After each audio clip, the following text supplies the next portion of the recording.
Estamos con este impuesto que, según el diario La Nación del lunes pasado, cuenta con los votos como para seguir adelante, con lo cual me parece interesante que abordemos los problemas que genera este impuesto. Para mí, inoportuno y desafortunado. Inoportuno porque mientras muchos países están pensando cuáles son los incentivos fiscales para acompañar a la pandemia, acá estamos grabando con otro impuesto adicional que realmente es preocupante, y además por el daño que produce. En mi opinión es más el daño que produce que la recaudación que genera. ¿Por qué? Porque estamos viendo la cantidad de personas de alto poder adquisitivo, de grandes fortunas, que están emigrando a Uruguay o a otros países por las consecuencias fiscales de estos impuestos, la suma tanto de bienes personales como de este impuesto. Con lo cual, digo, no solo se deja de recaudar en aquellos que se van del país, sino que también se produce una baja en el consumo, porque ¿qué pasa? Todas esas personas de alto poder adquisitivo tienen consumos muy altos y los consumos, en definitiva, generan empleo y además generan una cantidad de impuestos importantes. Si asumimos que la compra de bienes y servicios tiene una incidencia de 50% de los impuestos, vemos la repercusión de aquellos que dejan de consumir en la República Argentina. Bueno, entrando en detalle en este impuesto que lo llaman aporte solidario, pero por más nombre que le quieran poner, no deja de ser un impuesto que es extraordinario y por única vez, para disimular de que es un impuesto, le han sacado con relación a otros proyectos la palabra hecho imponible y alcanza los patrimonios de personas humanas por los bienes existentes al 31 de diciembre del 2019, y la vigencia será la que sea la publicación en el boletín oficial. Alcanza a las personas humanas y a las sucesiones indivisas. En relación a las personas humanas y sucesiones indivisas residentes en el país, grava tanto los bienes en el país como en el exterior. En cambio, para los residentes en el exterior solo grava los bienes en el país. ¿Qué bienes? Todos los que están comprendidos y evaluados conforme al impuesto a los bienes personales, en la medida de que sean iguales o superiores a 200 millones de pesos, sin deducción del mínimo no imponible, y como dije antes, valuados al 31 de diciembre del 2019. Y acá se introduce una situación novedosa para la legislación tributaria, que es la nacionalidad. Personas humanas de nacionalidad argentina con domicilio o residencia en países no cooperantes o de baja tributación, se los considera como residentes en Argentina en los efectos del pago del impuesto. O sea, son sujetos de este aporte extraordinario, tanto por los bienes en el país como por los bienes en el exterior. Para establecer la residencia de las personas humanas se aplica la ley de impuesto a las ganancias, y recordamos que lo estuvimos charlando con el cambio de residencia, que la residencia permanente en un estado extranjero, en Uruguay llamado residencia legal, es lo que permite la pérdida de residencia en la República Argentina, además de cumplir los demás requisitos, ¿no es cierto? Y como hay países que el trámite de residencia tarda mucho, por ejemplo Estados Unidos, la otra posibilidad que da la ley de impuesto a las ganancias es que permaneciendo 12 meses en el exterior, entonces a partir de ese plazo de 12 meses se puede pedir la baja como residente en el país y no se tienen en cuenta las presencias temporales en el país de hasta 90 días que pueden ser corridos o contados en forma parcial. Y bueno, la ley considera residentes en el país a los que están desempeñando funciones en representación del Estado en el exterior, cosa que también lo tenemos en la Ley de Bienes Personales, como los agentes diplomáticos y consulares, el personal técnico y administrativo de las respectivas misiones y demás funcionarios. Acá, considerarlo como residente en el país implica que tienen las deducciones y demás, y son contribuyentes directos del impuesto y no a través de responsables sustitutos. Y que se los considere residentes en el país no quiere decir que sus bienes se consideran en el país, porque si el diplomático tiene una cuenta bancaria para cobrar su sueldo en un país extranjero, esos son bienes radicados en el exterior a los efectos de tributarios. Y para las personas humanas residentes en el exterior, el gravamen se recauda a través de responsables sustitutos, también muy similar a bienes personales. ¿Quiénes son los que asumen la responsabilidad sustituta? Las personas humanas, las personas ideales, etcétera, que tengan el condominio, posesión, uso, etcétera, de las personas humanas y sucesiones indivisas residentes en el exterior, y en la medida que su patrimonio sea igual o superior a 200 millones.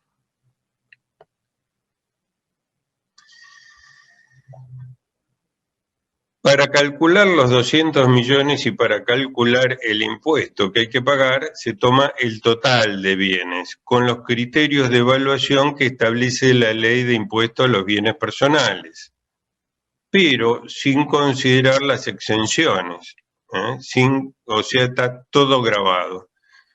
Y por lo tanto se incluyen cosas que en bienes personales estaban exentas, por ejemplo, los aportes atrás, los fideicomisos, fundaciones de interés privado, o sea, los aportes atrás irrevocables o las fundaciones de interés privado que significaban realmente un desapoderamiento, acá estamos viendo que pueden estar grabados, como también las participaciones en sociedades y otros entes de cualquier tipo sin personalidad fiscal. Estos estaban grabados al 0,50 por responsable sustituto, pero acá se vuelven a grabar.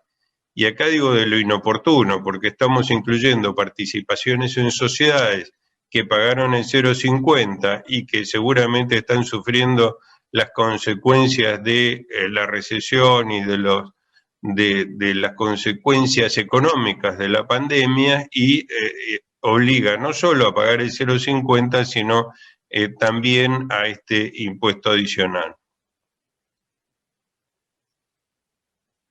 Recordamos cuáles son las exenciones de bienes personales que no son aplicables a este impuesto, que son los bienes inmateriales, llaves, marcas, patentes, derecho de concesión, los bienes ubicados en Tierra del Fuego, ley 19640, acá vamos a tener seguramente un conflicto porque la ley 19640 exime de estos tipos de impuestos vigentes y a crearse en el futuro, con lo cual, bueno, acá tenemos una disputa legal.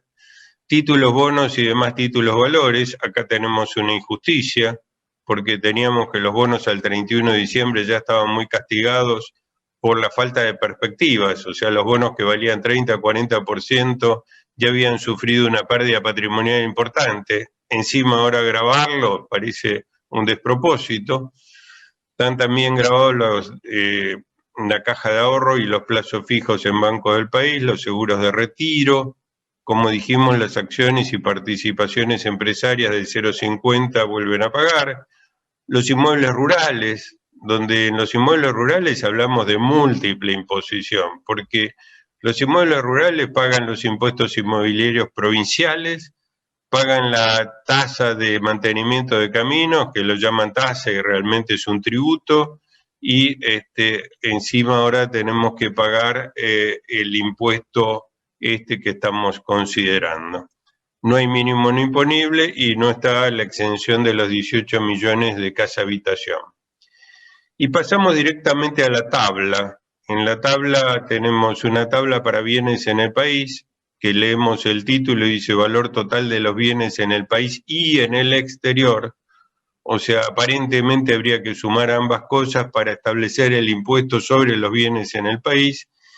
Y tenemos otra tabla que es para los bienes en el exterior. que también para ver en qué porcentaje estamos tenemos que sumar los bienes del país y los del exterior a los efectos de determinar el porcentaje. Esto, si vemos cómo operó en el último año bienes personales, tenemos bastante claro cómo se aplican las tablas, pero si queremos aplicarlo a los bienes en el país se hace bastante complicado por esa frasecita que está pintada en colorado y que dice en el exterior.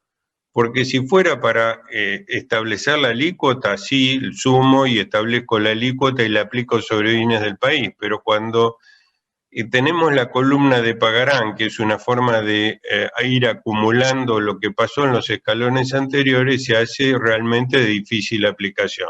Al menos yo no la entiendo cuando quiero fijar varias formas. Ahora, si aplicamos la tabla tal cual se utilizaba en bienes personales, los ejemplos nos darían lo siguiente.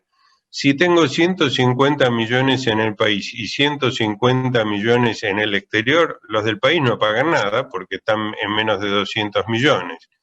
Y los del exterior pagan 3%, porque en la segunda tabla sumo los dos patrimonios del país y del exterior, me da 300 millones, eso me lleva a la alícuota del 3% y voy a pagar 4 millones y medio. Ahora, si en vez de tener 150 en el país y 150 en el exterior, tengo 300 en el país, entonces el aporte solidario es de 6 millones. Y si tengo 3 millones en el exterior y nada en el país, 9 millones. Con lo cual, a igual monto vemos igual monto pero distribuido en forma distinta, vemos cómo cambia la imposición, o sea, cómo se afectan los criterios de igualdad y de razonabilidad del impuesto. Y si comparamos tener 300 millones o 300 millones, uno sube el impuesto de 9 millones a 10 millones 125 mil. O sea, subió un peso la base imponible y 1.125.000 el impuesto. Otro de los desaciertos de la tabla. Si tenemos 500 millones en el país y 500 millones en el exterior, aplicando la tabla como yo pienso, habría que pagar 8.250.000 más el 250 sobre 100 millones, con lo cual daría 10.750.000. Y por lo del exterior, bueno, aplicamos la tabla y el total del aporte solidario sería de 33.750.000. Obviamente, a través de los ejemplos, vemos que la tabla no refleja un principio de equidad y además la forma de aplicarlo, en mi opinión, hace que este diseño esté muy flojo en matemáticas.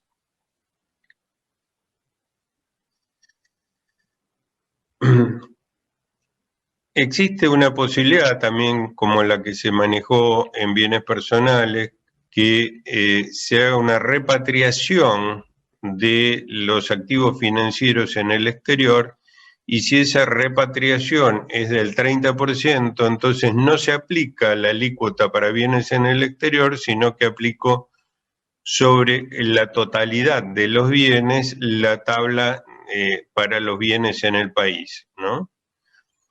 Y eso es sobre los activos financieros. Y el plazo para el ingreso o la repatriación es de 60 días a partir de la publicación en el boletín oficial y ese plazo de 60 días puede ser prorrogado por el Poder Ejecutivo por otros 60 días. Insisto, es sobre tenencias financieras en el exterior. Quiere decir que tenencias financieras pueden ser disponibilidades o títulos valores, lo que normalmente está dentro de una cuenta bancaria en el exterior, ¿no es cierto? Ahora, esa repatriación no debe incluir, porque no lo dice la ley, bienes, otro tipo de bienes, o sea, si hay inmuebles o si hay rodados o si hay una aeronave o si hay un barco en el exterior, eso no se suma a los efectos de calcular el 30%. quiere decir que puede haber situaciones, por ejemplo, una persona que tenga varios inmuebles en el exterior y tenga una cuenta bancaria chica, a lo mejor le conviene repatriar el 30% sobre sus activos financieros para bajar la imposición en los inmuebles. Ahora, de acá vemos que la repatriación no dice absolutamente nada de todas las condiciones y tampoco delega en el Poder Ejecutivo el establecer todas esas condiciones. ¿Cuáles serían esas condiciones? Bueno, si lo tengo que traer en dólares, si esos dólares tienen que quedar depositados por un plazo, si se tienen que cambiar por el mercado único y libre de cambio, si se pueden traer por el dólar MEP, si hay que invertirlos. Bueno, todo eso no está legislado. El destino de la recaudación, y esto a mi criterio justificaría mayorías especiales porque no entra dentro de la coparticipación normal, sino que tiene estos destinos establecidos por ley. Y tenemos ahora que analizar los temas que no están previstos en el proyecto. ¿Por qué? Porque alcanza a las personas humanas y sucesiones indivisas residentes en el país. ¿A qué fecha? ¿Al 31 de diciembre del 19 o a la fecha de publicación en el boletín oficial? En mi opinión, tiene que ser a la fecha de vigencia. Pongamos ejemplos. Una persona humana falleció a fines del año pasado. Por lo tanto, al 31 de diciembre esa persona humana ya no existía y estaba la sucesión indivisa. La sucesión indivisa se termina con la declaratoria de herederos o en las testamentarias con la declaración de validez del testamento. Y, por lo tanto, si esa situación ocurrió, supongamos, en el mes de abril o de mayo de este año, entonces ya no existe la persona humana que falleció el año pasado y la sucesión indivisa se terminó por la declaratoria de herederos. Por lo tanto, ese patrimonio que perteneció en algún momento a la persona humana y transitoriamente a la sucesión indivisa pasó a los herederos o a los beneficiarios testamentarios y por lo tanto no puede haber un contribuyente de cosas que ya sucedieron. Lo mismo tenemos como temas no previstos, ¿qué pasa con las personas humanas residentes en el exterior que son accionistas de sociedades anónimas? Digamos que si tienen designado un responsable sustituto porque tienen otros bienes y demás, podría ser, pero supongamos una persona humana que lo único que tiene es una participación en una sociedad argentina, obviamente con más de 200 millones de BPP para generar la obligación tributaria, y la sociedad anónima es responsable sustituto por bienes personales, pero no tiene el uso, la administración y demás de el valor patrimonial proporcional, con lo cual queda en el aire quién debiera ser el responsable sustituto. Otro tema para considerar son las variaciones patrimoniales que puedan haber existido desde el 31 de diciembre del 19 hasta la fecha de publicación en el boletín oficial de esta ley. ¿Por qué? Puede haber existido donaciones, pueden haber hecho aportes atrás irrevocables, puede haber habido un divorcio con separación de bienes, con lo cual cambia notablemente el patrimonio. Supongamos que era contribuyente una persona que al 31 de diciembre tenía un montón de bienes gananciales que los declaraba él, como consecuencia del divorcio le quedó la mitad del patrimonio. Está bien que la felicidad no tiene precio, dicen algunos divorciados, pero tampoco es para pagar impuestos que no corresponden. Y como habíamos dicho antes, fallecimiento con declaratoria de herederos. Y acá tenemos un antecedente, Navarro Viola, que se trata en el impuesto a los activos financieros, un impuesto que se dictó en junio de 1982 y grabó a los activos financieros al 31 de diciembre de 1981. Y esta señora había hecho donaciones de acciones significativas a una fundación, con lo cual parte de su patrimonio había disminuido y por lo tanto la Corte Suprema interpretó que esas disminuciones de activos correspondían ser restados como base imponible a los efectos del cálculo del impuesto. Con lo cual tenemos un antecedente realmente muy similar. Fíjense, un impuesto dictado en junio de 1982 que grava los activos financieros, que eran los que estaban exentos del impuesto a los bienes personales, y grava esos activos financieros retroactivamente al 31 de diciembre de 1981, cuando ya se habían pagado el impuesto a los bienes personales. También tenemos el conflicto de los residentes en países no cooperantes. Podemos citar a Paraguay, Bolivia, el Vaticano. Me llama un poco la atención que el Vaticano, teniendo un jefe espiritual argentino que sea país no cooperante, pero bueno, está en la lista. Y esas personas que hace tiempo que residen en esos países y que dejaron de ser contribuyentes en la Argentina por sus bienes en el exterior, difícilmente paguen sobre sus bienes porque la AFIP no tiene constancia de eso y porque además los individuos que han perdido la residencia y que están viviendo en otros países no creo que estén dispuestos a contribuir con este impuesto, ¿no? Sobre todo aquellos que no tienen bienes en Argentina, donde a la AFIP le va a ser bastante más difícil lograr la determinación de oficio, ¿no? También pasa esto con los residentes argentinos. Aclaremos que cuando se habla de nacionalidad argentina, la nacionalidad no es renunciable, con lo cual se podrá cambiar de ciudadanía, pero no de nacionalidad. Los que nacieron en Argentina son argentinos, punto. Y bueno, una de las preguntas que uno se puede formular es si Uruguay es país de baja o nula tributación en los términos de la Ley de Impuesto a las Ganancias, y como eso se refiere a la renta empresaria, Uruguay tiene una tasa empresaria del 25% para la renta de fuente uruguaya, y eso supera el límite del 60% que establece la Ley de Impuesto a las Ganancias, y por lo tanto no es de baja o nula tributación. Como habíamos dicho, faltan todas las especificaciones técnicas en cómo debe hacerse la repatriación, plazos, etcétera, ¿no? Y ya habíamos conversado que la repatriación de las tenencias financieras no incluye a otro tipo de bienes. Y para finalizar, bueno, la legalidad, o sea, para mí tiene fallas de todo tipo.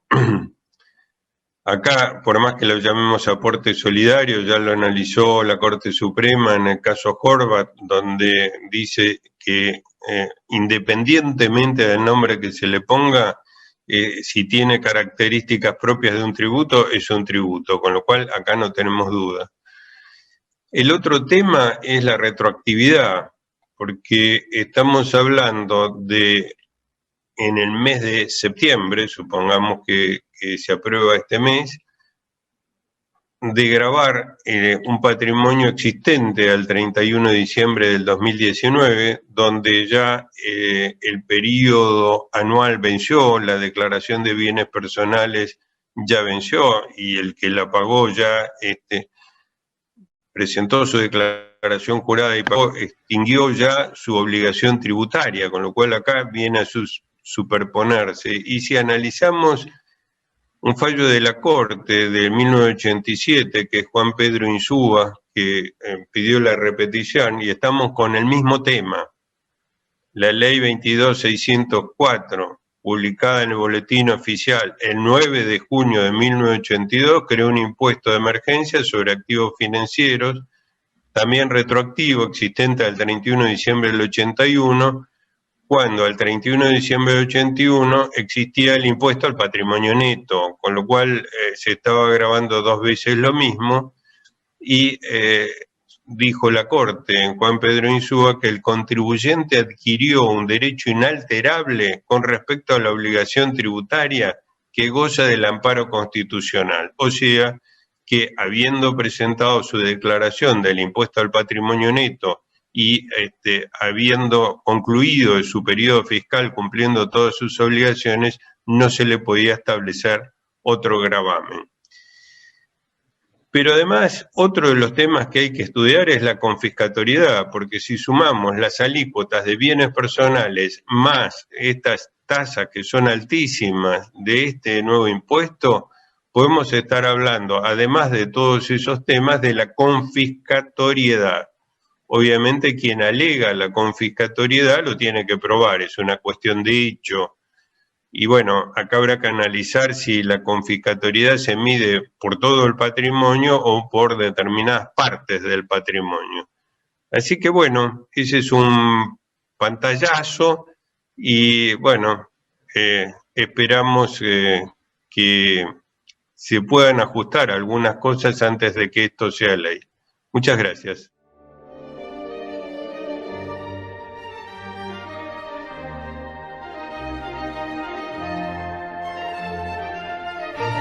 Bueno, tengo dos preguntas que me parecieron interesantes. La primera es un contribuyente con residencia permanente en el exterior, obtenida a partir de enero del 2020, donde se dieron de baja de todos los impuestos y había presentado las declaraciones juradas de ganancias y bienes personales correspondiente al periodo 2019.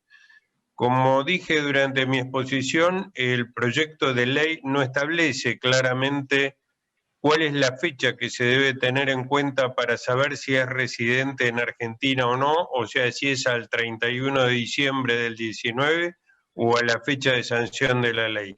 En mi interpretación, la residencia debiera ser en Argentina a la fecha de publicación de la ley, con lo cual en este caso para mí no debiera pagar el impuesto y además estaría siendo de aplicación el fallo de la Corte Suprema de Justicia de la Nación que hemos tratado durante el desarrollo de la charla, que es el fallo Insúa, referido a un caso muy similar, que era el impuesto a los activos financieros.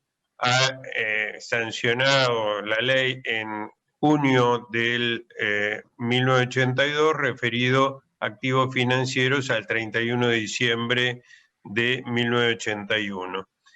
Y la otra pregunta es una persona que falleció en julio del 2020, que se está tramitando la sucesión.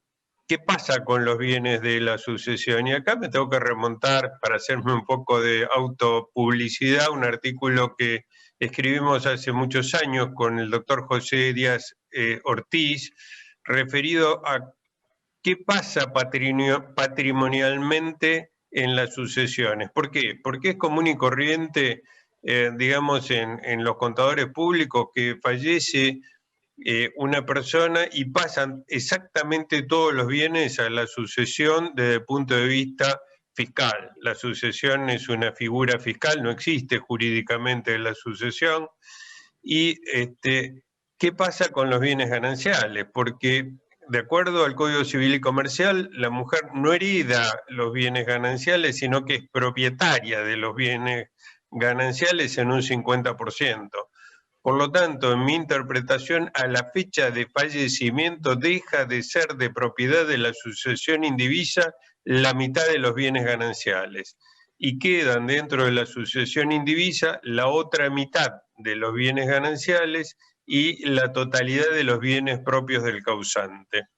Por lo tanto, teniendo en cuenta ese reparto de patrimonio, debemos considerar que al 31 de diciembre del 2019 hay bienes que dejaron de existir durante el año y acá podemos aplicar lo que la Corte Suprema de Justicia de la Nación aplicó para la sentencia del fallo Navarro Viola. Eso es todo, gracias.